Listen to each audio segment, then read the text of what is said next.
검사님, 모르면 가만히 계세요. 없는 말 지어내지 말고요.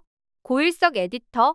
유동규 전 성남도시개발공사 기획본부장의 갑작스런 입원으로 유 전 본부장이 증인으로 나서고 있는 김용 전 민주연구원 부원장과 정진상 전 민주당 대표실 정무실장의 공판이 줄줄이 연기되고 증인신문 일정이 조정되고 있다는 소식을 지난 기사에서 전해드린 바 있습니다.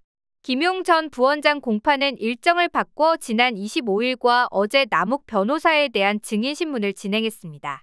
어제 공판이 마무리될 무렵 재판장은 다음 증인 신문 일정에 대해 논의를 시작했습니다. 오늘 남욱 증인에 대한 신문이 마무리될 것 같고 다음 순서가 원래 유동규 증인이었지만 이번 주까지 안정 가료가 필요한 것 같아서 저희 사건에서는 다른 증인들 물어보고 유동규는 맨 마지막에 하면 어떨까 싶은데 그렇게 하는 게 순서가 괜찮을까요? 고개 끄덕여 동해. 피고인 측에서도 그렇게 준비해 주시면 될 것 같습니다. 재판부께서 유동규 증인을 상당히 고려해 주시는데 지금 유튜브 나와서 활동을 열심히 하고 있습니다. 지금도 합니까? 건강이 안 좋고 진단소견서가 나와서 본인의 자유지만 재판에 지장 있는 행동은 하지 말라고 의사를 전달하고 있는 상황이어서 문제 있으면 확인하도록 하겠습니다. 저희도 처음 듣는 얘기인데 변호인께서 유동규가 유튜브 출연하고 있다고 하는데 저희가 알기로는 지금은 안 하고 있는 것으로 알고 있고 영상 올라오는 건 예전 영상을 편집해서 올리고 있는 것으로. 아, 그런가요?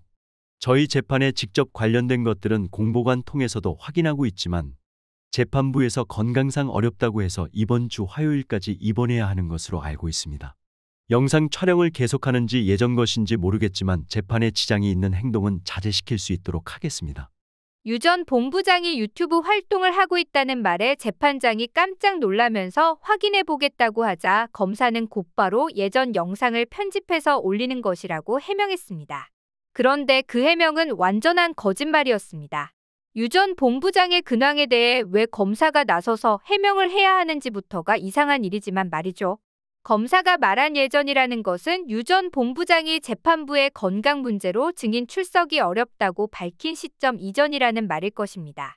그런데 유 전 본부장이 출연한 유튜브 프로그램은 27일 라이브로 방송된 것이었고 이는 재판장이 지난 25일 공판에서 유동규가 증인 출석이 어렵다는 소견서가 들어와 있다고 밝힌 이후였습니다. 증인 출석이 어렵다며 신문 일정을 연기해놓고는 유튜브 방송에 출연한 것이었습니다.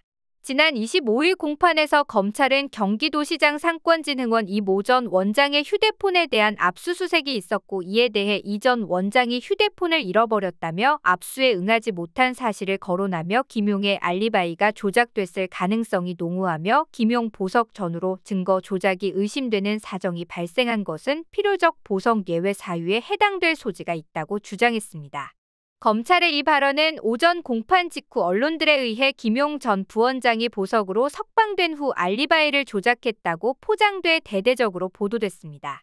유 전 본부장은 27일 유튜브 방송에서 이 기사들을 제시하면서 거짓말이 거짓말을 낳는다며 김용 전 부원장 측을 공격했습니다. 검사가 유 전 본부장의 근황을 일일이 확인할 필요도 없고 그럴 수도 없을 것입니다. 따라서 유 전 본부장이 증인 출석 불가를 알려온 뒤에 유튜브 방송을 했다는 사실을 모를 수도 있습니다. 그런데 모르면 가만히 있어야지요. 왜 해명을 한답시고 예전 영상을 편집해서 올리는 것이라며 없는 말까지 지어내는 것인가요?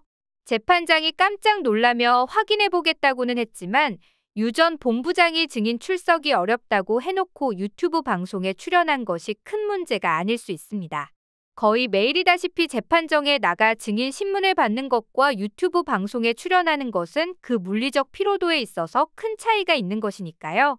또한 검찰이 유 전 본부장의 유튜브 활동에 대해 확인해보지도 않고 없는 말을 지어내 해명에 나선 것을 쓸데없는 오지랖 정도로 치부할 수도 있을 것입니다. 문제는 검찰이 이처럼 있지도 않은 것을 있는 것처럼 지어내 주장하는 행태가 대단히 상습적이라는 것입니다. 바늘 도둑이 소 도둑되고 3살 버릇 80까지 간다는 속담처럼 자칫 별것 아닐 수도 있는 검찰의 상습적 거짓말은 더 나아가 증거 조작에서 사건 조작으로 이어질 수 있는 것입니다. 검찰의 이러한 습관성 거짓말이 가장 자주 발휘되는 부분이 증언 조작입니다. 대표적으로 검찰이 원하는 답을 이끌어내려고 어떤 질문을 했을 때 피의자, 참고인, 증인 등이 처음에는 부인하다가도 검사가 끝도 없이 반복해서 질문을 하면 나중에 자포자기에 그럴 수도 있겠죠라고 대답하게 되고, 그러면 그것을 진술조서에 그렇다고 대답한 것처럼 기록하는 식입니다. 조국 전 장관 사건에서 검찰은 김경록 씨를 대상으로 정경심 교수 자택에서 하드를 교체할 때 정 교수에게 전화를 걸어온 사람이 조국 아니냐고 추궁했습니다. 김경록 씨로서는 그게 누군지 알 수 없는 상황이었습니다. 그래서 모른다고 대답했지만 검찰은 끊임없이 똑같은 질문을 반복해 결국 조국 전 장관일 수도 있겠죠라는 답을 이끌어냈고, 검찰은 이것을 근거로 조국 전 장관을 증거인멸 교사 공모 혐의로 기소했습니다.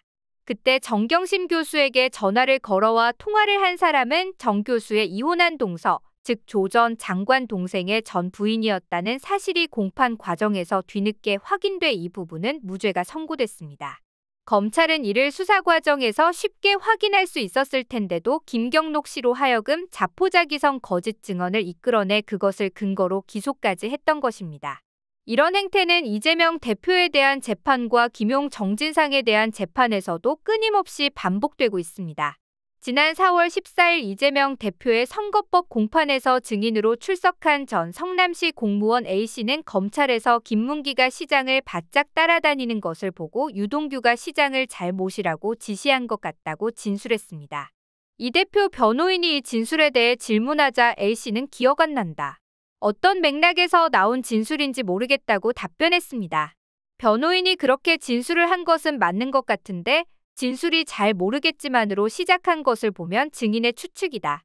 왜 그런 추측을 했나라고 질문하자 A씨는 검사님이 그렇게 물어봐서 잘 모르겠지만 그런 것 같다고 대답한 것이라고 답변했습니다.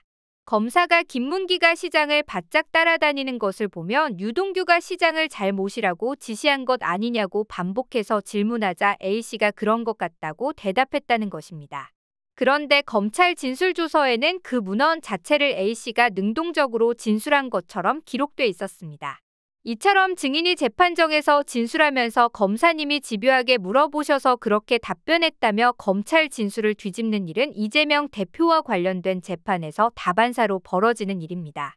심지어 검찰의 가장 강력한 증인이라고 할 수 있는 유동규 전 본부장조차 최근에는 검찰에서의 중요 진술들을 부인하는 일이 날이 갈수록 빈번해지고 있습니다.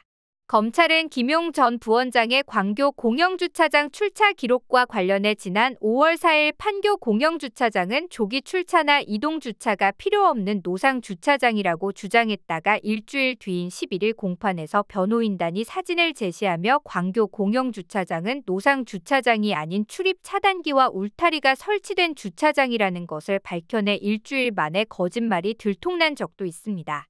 이 역시 광교 공영주차장에서 일찍 출차해 유동규를 만나러 갔다는 검찰 주장에 대해 김용 부원장이 야간이 되면 주차 공간이 여유가 생기는 지역이라서 일찍 출차한 것이라고 해명하자 곧바로 광교 공영주차장의 시스템도 모르는 채 반사적으로 판교 공영주차장은 노상 주차장이라고 둘러대듯 주장해서 생긴 일입니다.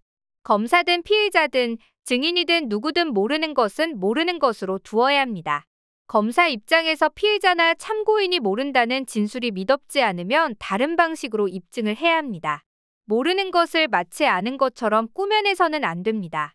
검찰이 상습적으로 피의자나 참고인으로 하여금 잘 모르는 사실을 마치 알고 있는 것처럼 진술하게 하는 것은 유 전 본부장의 유튜브 출연의 경우처럼 검사 스스로가 잘 모르는 것에 대해 없는 말을 지어내서라도 알고 있는 것처럼 나서게 만드는 일종의 직업적 본능에서부터 비롯되는 것이 아닐까 하는 생각이 듭니다.